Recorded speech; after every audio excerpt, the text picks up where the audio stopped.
ये मैं करूंगा।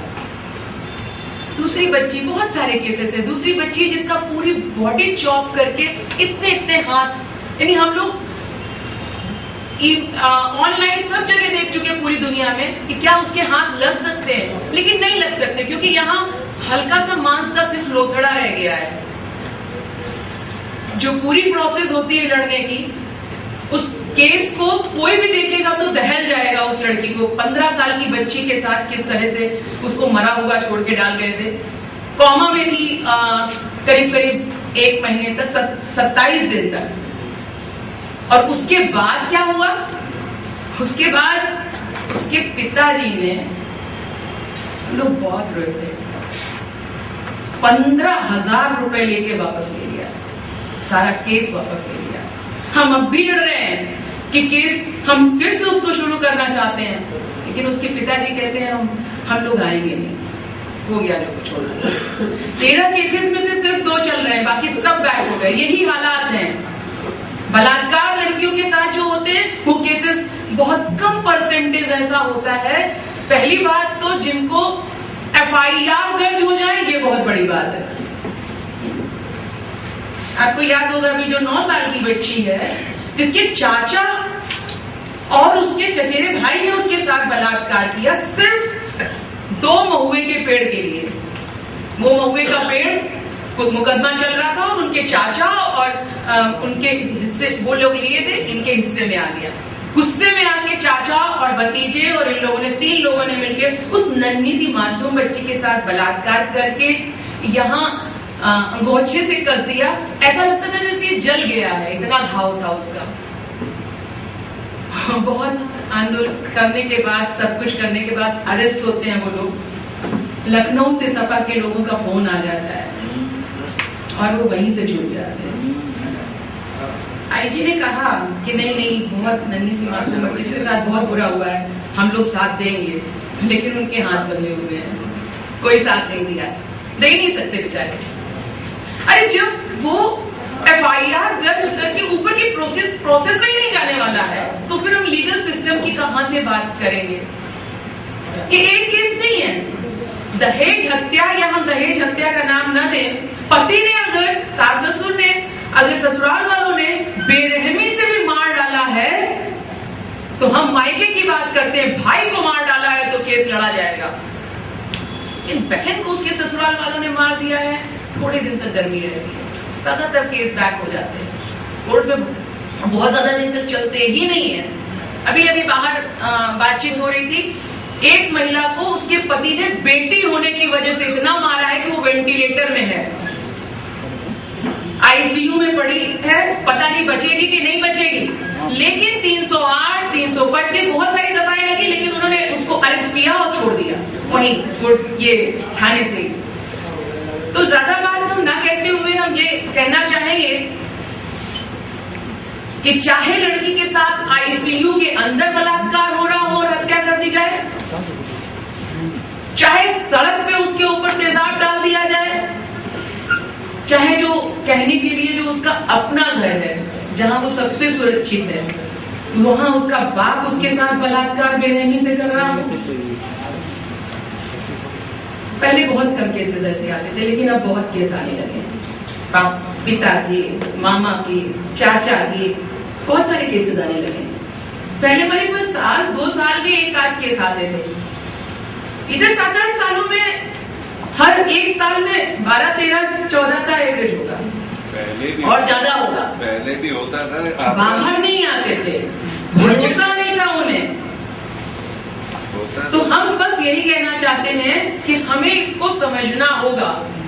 ये सिर्फ जेंडर बायसनेस की बात नहीं है, ये सिर्फ कास्ट बायसनेस की बात नहीं है, ये सिर्फ रिलीजन बायसनेस की बात नहीं है। ये सीधी साजिश है, किनको न्याय मिलेगा और किनको न्याय नहीं मिलेगा। किनको न्याय नहीं मिलना चाहिए ये नियम की बात है। थाने में ही एक महिला के साथ बलात्कार होता है, का हो साहब वो मन बलात्कार हो जा रहा है, हमारी इज्जत साहब, बैठो कोई जगह बैठो, सुन दे तुम्हारी बात।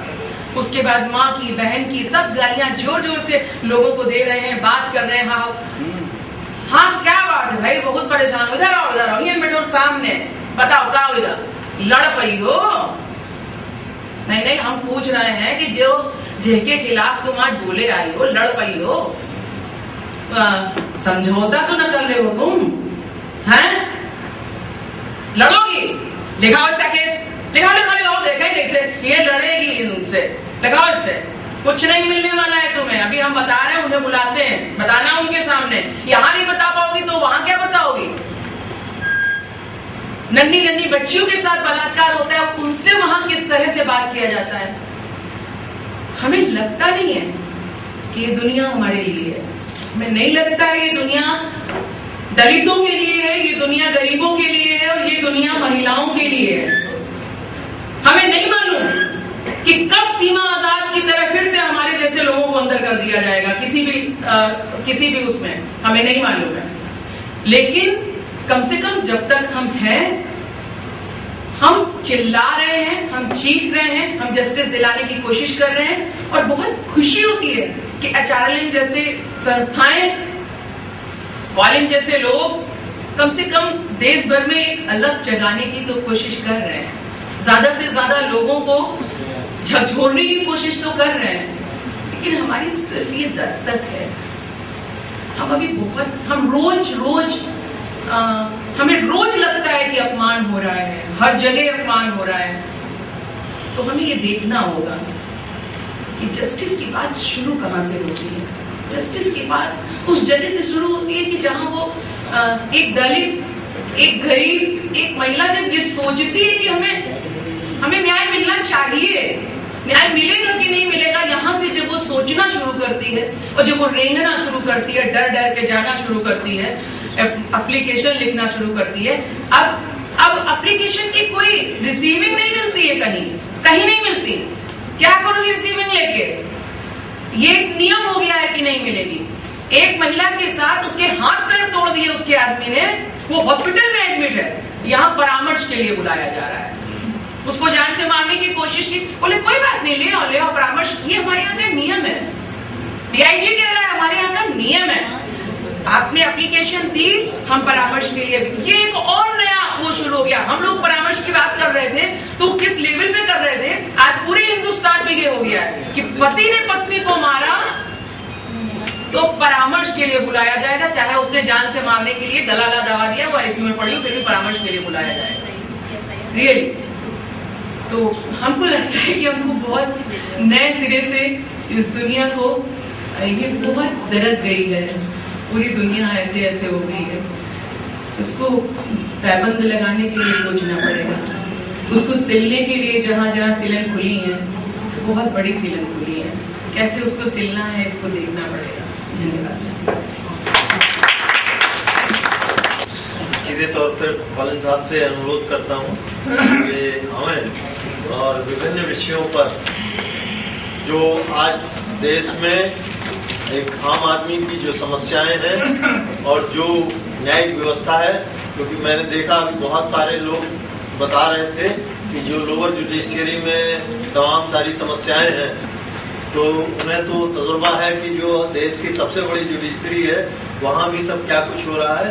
इन सारी बातों को आपके सामने स्पष्ट करते हुए न्याय का जो भ्रम वाला पहलू है वो भी स्पष्ट करेंगे, और साथ में आप इन परिस्थितियों में कैसे कुछ हासिल कर सकते हैं इसके बारे में भी रोशनी डालेंगे।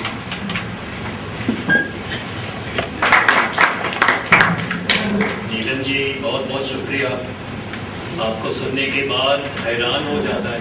कॉलिन जी, आप भी तो हमारे प्रेरणा स्रोत हैं। हैरान हो जाता है, करें क्या, कानून का इस्तेमाल करें क्या, कैसे, क्या कानून का इस्तेमाल करना चाहिए, कानून का रास्ता छोड़ना चाहिए। जैसे माओवाद लोग कहता है कि छोड़ दो इस फालतू बात को, छोड़ दो, लोगों से कहता है, मेरे क्लाइंट से कहता है इस रास्ते से मत जाओ, कुछ नहीं होगा। और ये ट्राइबल क्लाइंट जो है मेरे पास आता है, कहता है कि लोग कहते हैं कि इस रास्ते से न जाए, बहुत साल लगेगा, बहुत खर्चा होगा, उसके बाद आखिर में कुछ नतीजा नहीं निकलेगा, ये माओवाद का कहना है।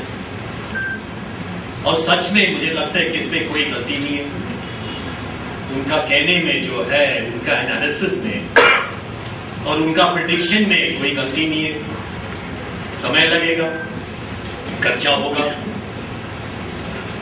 कोई बेकार जज के सामने अगर आएगा तो नतीजा नहीं निकलेगा, और इतना आश्वासन देने के बाद पूरा उनका टाइम बर्बाद हो जाएगा। तो क्यों अपना पूरा व्यवस्था में इतना विश्वास दिलाना लोगों को? मैं भी परेशान हो गया सच। सिविल वॉर जैसी स्थिति है हमारे देश में, ये स्पष्ट है। प्रधानमंत्री ने कई बार कहा कि 650 डिस्ट्रिक्ट में से करीब 200 डिस्ट्रिक्ट ऐसे हैं जहां पे मिलिटेंट लोगों का प्रभाव है। 1/3 हमारे देश का 1/3 हिस्सा आर्म स्ट्रगल में है। और जब टीवी प्रोग्राम्स में पूछा जाता है ह्यूमन राइट्स एडवोकेट से, ह्यूमन राइट्स लोगों से कि आपका क्या कहना है इसके बारे में, आर्म स्ट्रगल के बारे में आपका क्या कहना है, विनायक सर ने जवाब दिया कि हम तो खिलाफ हैं। कोई भी अगर वायलेंस का उपयोग अगर करेगा, हथियारे का उपयोग अगर करेगा तो उसके खिलाफ हम तो है, चाहे वो सरकार हो या मिलिटेंट लोग। लेकिन उसके बाद अरुंधति रॉय ने एक और जवाब दिया, उसने अलग सा जवाब दिया। उसने कहा कि अगर स्टेट का आक्रमण है ट्राइबल्स के ऊपर, स्टेट का ऑफेंसिव अगर है, तो ट्राइबल का अधिकार है हथियारे से जवाब देना, उनके तरफ से हिंसक तौर से फाइट करना, ये इनका अधिकार है। अलग अलग है, विनायक सेन का पोजीशन में और अरुंधति रॉय का पोजीशन में अलग है। सोचने की बात है, डिस्कस करने की बात है। लेकिन जहां तक मैंने देखा, क्योंकि मैंने प्रैक्टिस किया, अभी 30 साल से प्रैक्टिस किया और सुप्रीम कोर्ट में 12 साल से प्रैक्टिस किया, मैं स्पष्ट तौर से कह सकता है कि कानूनी रास्ता से ये समाज जो है हमारा, सोसाइटी जो है, उसमें असली परिवर्तन आने वाला नहीं, नामुमकिन है। क्योंकि जो पहला था जुडिशरी, पुराना जुडिशरी, जिसका वो नेशनल मूवमेंट के बाद वो कैपिटलिस्ट लोग थे, कैपिटलिस्ट जजेस थे नेशनल मूवमेंट के बाद, लेकिन उनका मन में एक आइडिया था कि नेशन को बढ़ाना, नेशन बिल्डिंग, ये प्रिंसिपल, नेशन को बढ़ाना और सबको साथ में लेना। हाँ, तो पूंजीपति तो ऊपर रहेगा और कामगार तो बीच में लटकते रहेगा, ये तो है, कैपिटलिस्ट ऐसा, कैपिटलिस्ट सिस्टम ऐसा हमेशा रहेगा, फर्क पड़ेगा, फर्क होगा हमेशा, लेकिन साथ में लेने का कोशिश करना, ये प्रिंसिपल था नेहरू के समय पर। उसके बाद लेकिन ग्लोबलाइजेशन में इसमें पूरा परिवर्तन आ गया। 1990 के बाद ये जो विचारधारा था कि देश के संपत्ति में से थोड़ा सा, उसका थोड़ा सा परसेंटेज लेना और शिक्षा में इस्तेमाल करना, स्वास्थ्य में इस्तेमाल करना, गरीबों के लिए घर बनाने में इस्तेमाल करना, और खाना, सब्सिडाइज खाना, पीडीएस सिस्टम में सब्सिडाइज खाना देना, ये पुराना प्रिंसिपल, उसको कहते हैं सोशल डेमोक्रेसी, कि थोड़ा शेयरिंग करो। ज्यादातर पूंजीपति लोगों को मिलेगा, लेकिन काफी हिस्सा गरीबों के लिए जाएगा जिसके पास पैसा नहीं है, शिक्षा के लिए पैसा नहीं है, दवाई खरीदने के लिए पैसा नहीं है, घर बनाने के लिए पैसा नहीं है, खाना खाने के लिए पैसा नहीं है, थोड़ा सा सब्सिडी हो जाएगा। 1990 के बाद पूरा चेंज हो गया, ग्लोबलाइज सिस्टम आ गया। ग्लोबलाइज सिस्टम का सिस्टम यह है कि मार्केट है, मार्केट मतलब जो आप बाजार से खरीद सकते हो आप खरीद लो, सरकार का जिम्मेदारी नहीं है कि आपको कुछ दे। ग्लोबलाइजेशन का ये 3 शब्द है, सब्सिडीज आर बैड, सब्सिडीज बेकार है। सरकार का जिम्मेदारी नहीं है कि तुम्हारे लिए स्कूल बनाओ, आपके लिए घर बनाओ, आपको खाना मुफ्त में दे, जब आप बीमार हो तो आपके लिए सस्ते में दवाई देना, ये सरकार का जिम्मेदारी नहीं है। ये ग्लोबलाइज्ड इकोनॉमी है, market is god, either you buy or you die, खरीदो नहीं तो मानो। ये ग्लोबलाइजेशन का प्रिंसिपल। और उसके बाद हमने सब देखा, अलग अलग तरीके से देखा, धीरे धीरे से सरकारी स्कूल बेकार हो गया, बंद हो गया, टीचर आना बंद हो गया, वगैरह वगैरह। एक रूम में 3 क्लासेस, सारे बच्चे एक रूम में है, वन टीचर स्कूल। ये स्थिति नहीं थी पहले। 1960s 1970s में गवर्नमेंट स्कूल्स का कुछ स्टैंडर्ड था उसका। अस्पताल का हमने देखा, गवर्नमेंट अस्पताल धीरे धीरे से सड़ते रहा, डॉक्टर नहीं रहेगा, दवाई नहीं रहेगा, कुछ नहीं। और अगर भर्ती होगा गवर्नमेंट सरकारी अस्पताल में तो आपको पेमेंट करना, डॉक्टर चेकअप करेगा स्टेथोस्कोप से, उसके बाद लिखेगा प्रिस्क्रिप्शन, लिखेगा तो बाहर जाके दवाई खरीदो। क्यों? ये सरकारी अस्पताल है। आर्टिकल 21 राइट टू लाइफ, जीने का अधिकार, कहता है कि ड्रग्स मिलने का अधिकार है, दवाई मिलने का अधिकार है मुफ्त में, जो लोग गरीब हैं। फिर ये प्रिस्क्रिप्शन का मतलब क्या होता है कि तुम बाहर जाके खरीदो, इंजेक्शन खरीदो, बैंडेज खरीदो, ड्रग खरीदना, दवाई खरीदो, सब बाहर से खरीदो। और तुम अगर सरकारी अस्पताल में जाओगे तो बेड के लिए तुमको पैसा देना पड़ेगा, खाना जो है उसको उसके लिए पैसा देना पड़ेगा। क्यों? जब हमारा संविधान में है और जजमेंट में है कि लोगों को फ्री में फुल फ्री ट्रीटमेंट मिलने का अधिकार है, हमारा संविधान आर्टिकल 21 में, तो क्यों ऐसा स्थिति कैसा है? और पीडीएस में जो हमारा केस चल रहा है राइट टू फूड का, उसमें जब जस्टिस सबरवाल रिटायर हो गया, मेरे ख्याल से 2009 में, शायद 2008-2009 में रिटायर हो गया, वो केस शुरू हुआ था 2001 में। तो रिटायर होने के पहले राइट टू फूड केस पे सब लोग जानते कि बड़े बड़े ऑर्डर्स आ गए, पीडीएस सिस्टम का ऑर्डर आ गया, मिड डे मील मध्याह्न भोजन का ऑर्डर आ गया, आईसीडीएस का ऑर्डर आ गया, बहुत सारे ऑर्डर्स आ गया, पेपर में आ गया, बहुत मशहूर केस हो गया हार्वर्ड यूनिवर्सिटी में। सब लोग कहते हैं राइट टू फूड केस बहुत फेमस केस है, इंडियन जुडिशरी ने इतना बड़ा अच्छा काम किया। इंग्लैंड में जाओ तो सब लोग इसका डिस्कशन करते हैं। तो सबरवाल साहब रिटायर होने के पहले मुझसे पूछा कि गोंसाल्विस, अभी हम लोग इस केस अभी पिछले 8 साल से चला रहा है, इसका आखिर में इसका नतीजा क्या निकला? What is the end result? मैंने किया, जज साहब बुरा ना माने, I don't mean to be negative, लेकिन जिस स्तर पर हम लोग थे 2001 में जब हमने इस केस को शुरू किया, उसी स्तर पर है आज। मैल न्यूट्रिशन 50% 55% है, बच्चों का जो अंडरवेट है, कम वजन है बच्चों का, उतना ही है 50%, 40%, 50%, 60%।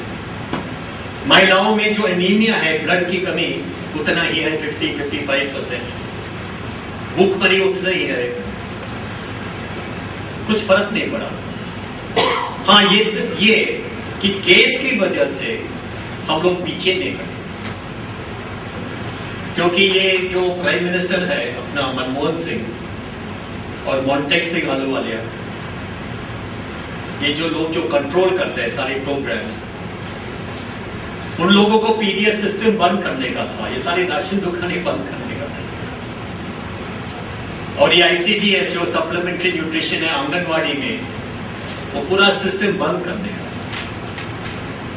और केस होने के वजह से वो लोग नहीं कर पाया, उतना ही चेंज हो गया। मैंने समरवाल साहब से कहा, हालांकि मैंने प्राइम मिनिस्टर का नाम नहीं लिया, मोंटेक सिंह अहलूवालिया का नाम नहीं लिया, मैंने कहा कि साहब अगर आप नहीं होते, सुप्रीम कोर्ट ने होते और ये ऑर्डर्स नहीं पास होते तो जरूर ये पूरा पीडीएस सिस्टम बंद हो जाता।